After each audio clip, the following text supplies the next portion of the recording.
you guys. This is Stacy with Love and Lucy Tarot. I probably should not be saying that while I'm doing that. Gonna do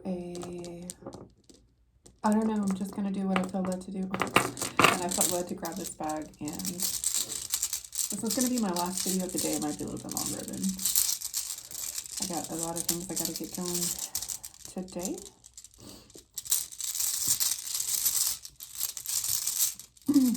Please don't forget to like, share, and subscribe.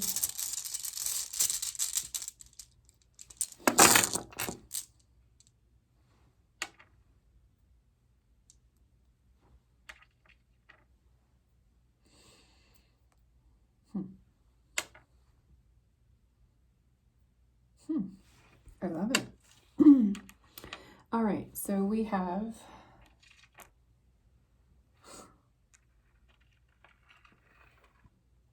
these runes. Okay, I'm going to back it up just a tad bit. So this is what is coming out. So definitely we see intuition. This is definitely the intuition rune. Following your intuition could be for a water sign, Cancer, Pisces, Scorpio, but realistically this is collective energy. But coming out strong, following your intuition is going to continue to keep you safe and secure in the ancestral house.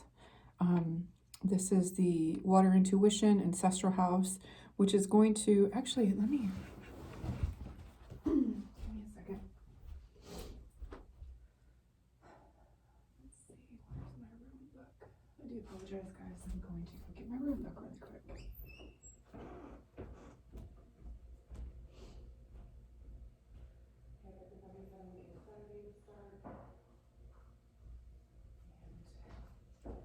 Everybody's well rested, protected, plenty of sleep, hydrated, all that good stuff.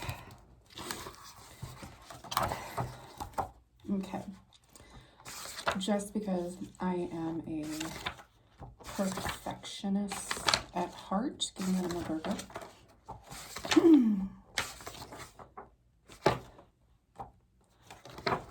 Okay. And I almost want to start speaking Spanish. I don't know why. And I don't even really know Spanish that well. But I felt like saying, dame segundo. I don't know why. I have no idea why I wanted to say that. That is so funny. Okay. Intuition, birth, mother. So this is definitely a message for divine feminine. As you can see, the burqa, I think it is called, is the bee. Looks like a bee.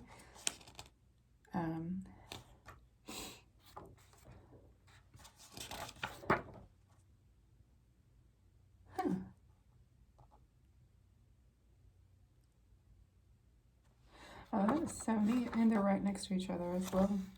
Okay. And so, Lagu, this is the room Lagu. And it's, this rune is a correspondence of the letter L. So your name might start with the letter L. Definitely means water, sea, intuition, attunement to creation. So basically, you need to learn to go with the flow. There is a need to initiate some movement into many areas of your life, or you will start to become stagnant. A few simple changes can bring about great positive effects. Being in harmony with creation gives you emotional balance. I'm very into this, and given that it's the weekend, this makes so much sense. I always tell everybody, if you're a returning subscriber, thank you.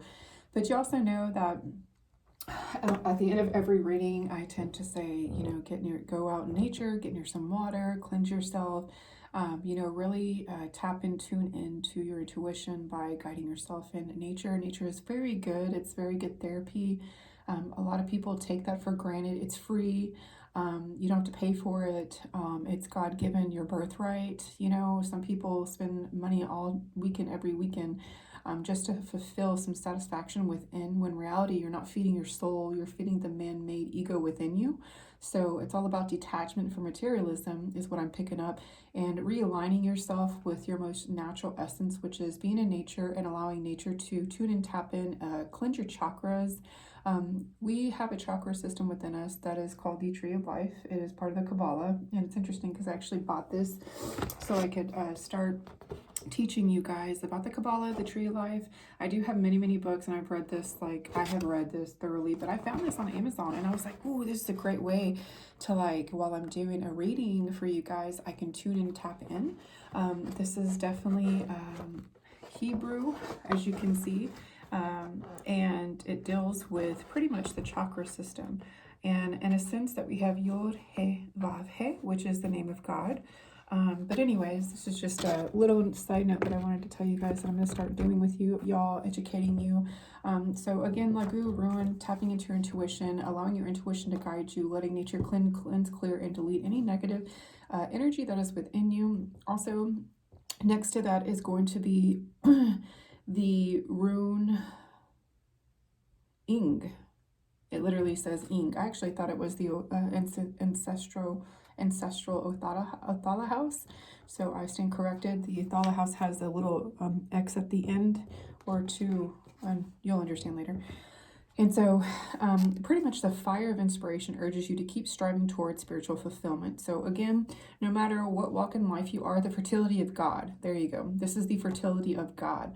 So you tuning and tapping and using your intuition, cleansing your chakras, you know, really getting out in nature and setting aside the cell phones, anything and everything has to do with electronics, really connecting to Mother Gaia, Mother Nature, really allowing that to cleanse you and move your thoughts into a more natural etheric realm, for lack of better words, so that you're on higher spheres, so that you can see better, so that your third eye, your crown chakra, can open up, so that you can spiritually level up, attune, tap in, so that you can allow the chakras, your chakras within you, to cleanse, to clearly come through you. And I say that respectfully. So it cleanses all the way up to the crown chakra, right? At the same time, you're cleansing the outer aura because of nature, Mother Gaia. That's what nature does to you, realistically, in a nutshell, okay? It cleanses your chakra system, grounding, walking barefoot in nature, or sitting more than 5 minutes in a patch of grass where there's no buildings or anything around you, no anything, and just allowing yourself to just be cleansed by the earth, right? And so the interpretation of this rune is that you are on a spiritual path, and although you may feel isolated at times, you can be safe in the knowledge that within you burns the fire of inspiration, which urges you ever onward and upwards. Feed the fire by always striving to learn more, never resting in the illusion of complacency.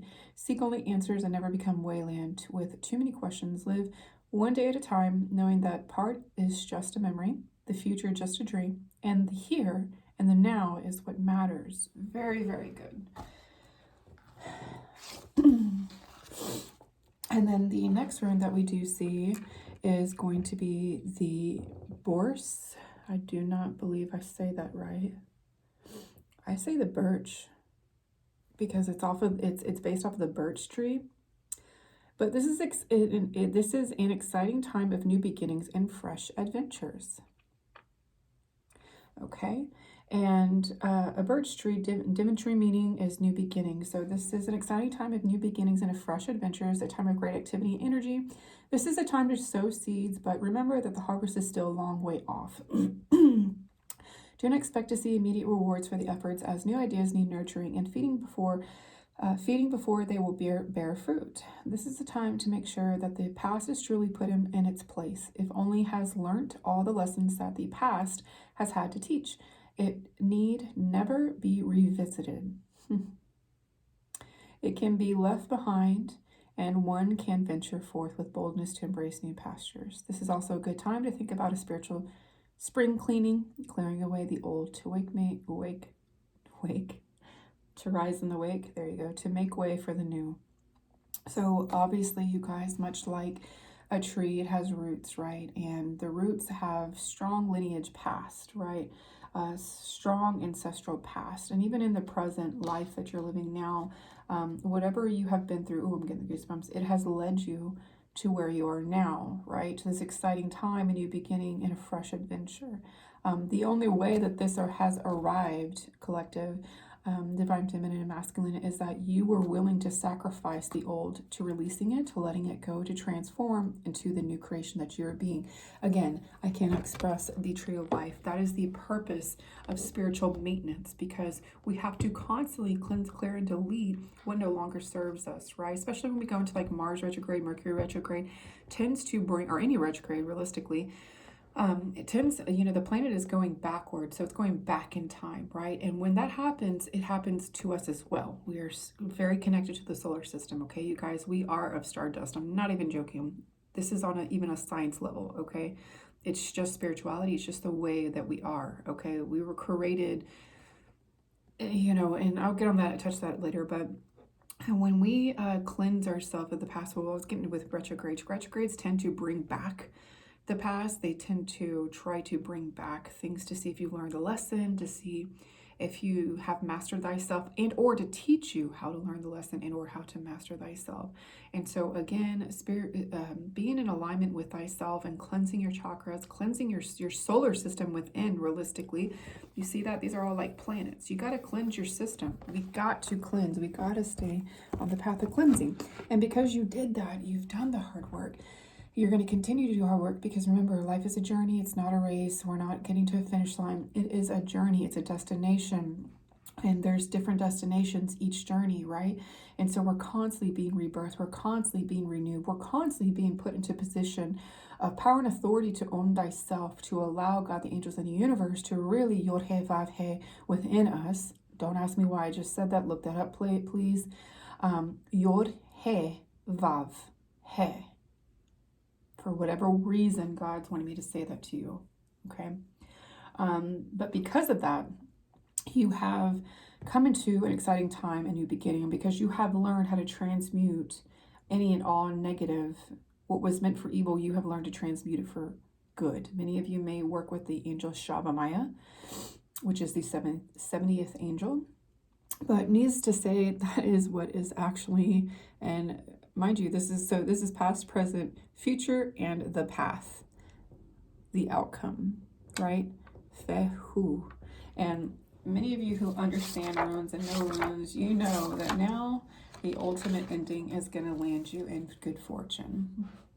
That's what Fehu is. It is wealth, prosperity, miracles, manifesting abundantly and prosperously. Ace of Pentacles, Ace of Coins energy. This is like complete the world. The wheel turning in your favor, divine timing. God is granting, gifting you because of your hard work. You see, when we do good with thyself, when we honor thyself, when we tune and tap into our spirituality, when we stay in tunement and alignment with who we are, our soul's purpose, by staying in purity, peace, lacking politics, lacking judgment, lacking anything that deems us in a more egocentric realm, we cannot manifest, okay? But this is your ending, basically, because of all the hard work that you have done. You've landed on the path of Fehu, and Fehu is spiritual richness. I don't know why I said that. Spiritual richness. And so wealth should never be hoarded, but should be used for the benefit of all. So very, very simple reminder that in the near future, you're going to be gifted abundance and prosperity, basically. For the lack of better words, realistically, that's what this is. That's what the rune Fehu is. It's abundance and prosperity in all levels. But it is stability. It's longevity. It's like a high yielding savings APR, basically. Fehu is. Once you land in the path of Fehu, and that has been granted to you, this is the never-ending cycle of abundance and prosperity. The will consistently turn in your favor. It is guarded, and protected. Nothing and no one can even intervene or intercept it. It is your God-given birthright. You are marked. You are stamped with a seal of God. Period, point blank. You have been marked and sealed with abundance and prosperity is what I'm hearing. Yod-He Vav-He. Again, I'm hearing God is saying, say that again. Yod-He Vav-He. You definitely need to do your research on that, because this is going to resonate with you. 1444, when I said that exactly. 444, divinely guided, guardian, protected. Interpretation of this rune. Who speaks of spiritual richness, that it is to be used for the benefit of all. It is a rune of unselfish abundance. Let your richness shine forth to lighten your path and the paths of others. You will never run out of your spiritual richness, although you should not waste it on those who will abuse it. Discernment is important. So this is giving me like a common example of you have moved into like a lucrative career mindset, something, because remember, fehu is spiritual richness, like it is saying, but it's also material richness as well, abundance and prosperity. So remember to give to those in need. Remember that the power of fehu, to keep the power of fehu, to not allow it to, basically what I'm trying to say is, do not let your ego and your dark side, your contrast, take over, because this is a common example of like where I'm seeing somebody who goes from rags to riches quite quickly. This is like divine intervention. This is like miraculous healing energy. But however, how you use those monetary means, right, is going to determine your path and the outcome of the continuation of fehu. Does that make sense? So it'll never be taken away from you. But I will tell you this much: God has a funny way of he will hold back until you wake up, and then he'll not replace it, he'll reestablish it. You get what I'm saying? So you gotta be careful. Be grateful for this opportunity, collective. It looks like, obviously, if you have been reading the reads, thank you for my returning subscribers. If you've been watching the reads lately, it has been nothing but prosperity and abundance. Realistically, I mean, it's beautiful energy. A lot of people are learning to use the Mars retrograde, and they're using that for their power, using that to harness their harvest, their fehu energy, to come into alignment with fehu by mastering thyself. So again, you guys, in order to keep the blessings, you have to understand the divine spiritual laws, the laws of karma. You have to understand that being in the presence and the essence of fehu, to keep it long lasting and staying, again, you have to be a good steward with money. First and foremost, you have to give in order to receive back, right? We're all in the circle of life connected together, right? If you have enough funds, if you come into this, when you come into this prosperity, if it is not already, what I'm trying to say is, don't forget about the other people. God has placed you in this authority. He's leaving you responsible with spiritual richnesses and wealth and abundance in the physical as well. But that's because he knows that you're a leader. He can trust you with this. I'm seeing and I'm hearing, because he has a plan for you to use some of that money for others. So take notes and keep an open perspective. Remember, yes, we are deserving of this money, but the more that we give out, the more that we will get back. Okay? At the end of the day, at the end of our life, at the end of our time, when the time comes, you guys, we don't leave with all these things. Our soul ascends up. We can't take this stuff, this hard objects right here, we can't take them with us. So if you have the ability to share the wealth, to allow other people to be healthy, because come on, money makes the world go round. We all know this. We can use it as a blessing, we can use it as a curse and be greedy. This is your message, 118, when I said that a minute ago, 1833 now. But anyways, this is your message. This is your rune reading message. You guys stay blessed, drink some water, stay hydrated. Namaste, Shalom.